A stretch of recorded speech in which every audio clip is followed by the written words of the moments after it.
Kind of a long one, but all right.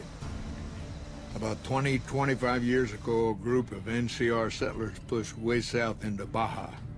I guess it doesn't seem so far now if you look at a map, but back then they were out of ways. They built this little shanty town around a well in the middle of nowhere.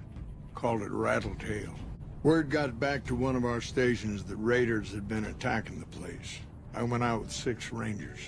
We must have been on the trail for a week before we got to Rattletail. We lost one woman to night stalkers and another almost died of dehydration. When we reached the place, it's 6 shacks set up around an old well. There's over 24 bodies lying in the dunes way outside of town, and 5 men with .308 rifles crouched behind sandbags.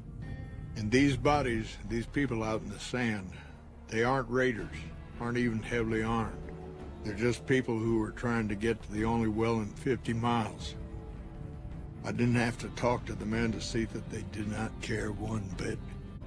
They had planted an NCR flag over the well. They would not budge until every last one of them was laid out dead and cold. So I walked up and told them there was a group of raiders coming, 100 strong. I made up some cockamamie name for them and everything. The men looked at each other, looked at us, and asked me what we were going to do about it.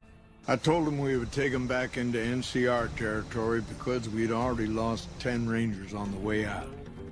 10 rangers, 5 men with .308 rifles. Well, that was enough for them. They packed up what they could and we took them back north. Last I heard, they settled somewhere in Anza Borrego. Raised bighorners. Had some tough times, but it worked out okay for them. So there you go. That's my one bit of good. You have to understand, Graham was the toughest son of a gun anyone around these parts had ever seen. Before Hoover, we had 5 kill reports on Graham from Rangers and 1st Recon sharpshooters who tried to take him out. Some folks think he's still alive. Call him the Burned Man.